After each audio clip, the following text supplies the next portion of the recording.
श्रावण मास के शुक्ल पक्ष की एकादशी की कथा सुना रहे हैं। इस एकादशी को पुत्रदा एकादशी भी कहते हैं। द्वापर युग में महिष्मती नाम की एक नगरी हुआ करती थी। उस नगरी में महाजीत नाम का राजा राज्य करता था। उसके कोई भी पुत्र नहीं था, इसलिए वह सदा उदास और दुखी रहता था। उसने पुत्र प्राप्ति के बहुत से उपाय किए, किंतु सब निष्फल।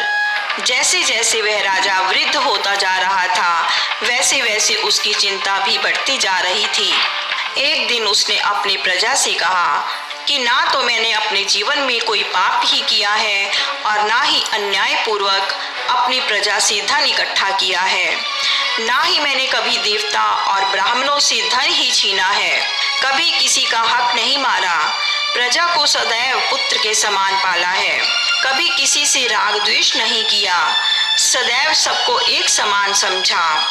इस तरह धर्म युक्त राज्य करने के पश्चात भी मैं अत्यंत दुखी हूँ। इसका कारण क्या है? राजा की इस प्रकार की बातें सुनकर राजा से प्रेम करने वाली प्रजा और मंत्रीगण भी दुखी हो गए। उसके मंत्रीगण ऋषियों से विचार विमर्श करने वन की ओर निकल पड़े और वहां धर्म के ज्ञाता महर्षि लोमश से मिले और उनके सन्मुख बैठ गए और प्रणाम किया। महर्षि ने उनके आने का कारण पूछा तो उन्होंने कहा कि महिष्मती नामक राज्य में महिजीत नाम का बड़ा ही धर्मात्मा राजा राज्य करता है। वह प्रजा को पुत्र की तरह स्नेह करता है, परंतु पुत्रहीन होने के कारण वह राजा अत्यंत दुखी रहता है। हम लोग उस राजा की प्रजा हैं। राजा का दुख हमसे देखा नहीं गया, इसीलिए हम उसके निवारण हेतु आपके पास आए हैं। उनके बात सुनकर ऋषि ने कुछ क्षण अपने नेत्र बंद किए और राजा के पिछले जन्मों के कर्मों को देखने लगे और फिर आंखें खोलकर प्रजाजनों से बोले कि हे महानुभावों, यह राजा पिछले जन्म में बहुत ही निर्लज्ज था और बहुत ही बुरे कर्म किया करता था। एक गांव से दूसरे गांव में घूमा करता था।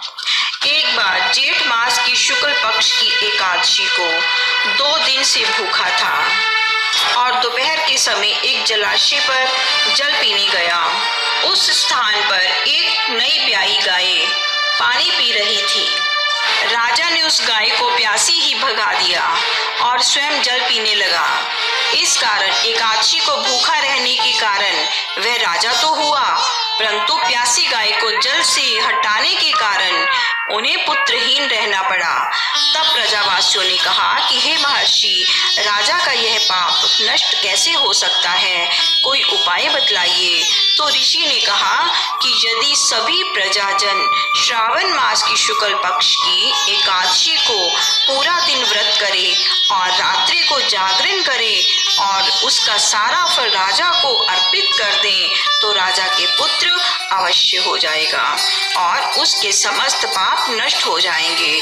सब लोगों ने श्रावण माह की शुक्ल पक्ष की पुत्रदा एकादशी का व्रत और जागरण किया और द्वादशी को सारा पुण्य राजा को अर्पित कर दिया, जिसके फलस्वरूप रानी ने गर्भ धारण किया और 9 महीने पश्चात उसने एक तेजस्वी पुत्र को जन्म दिया।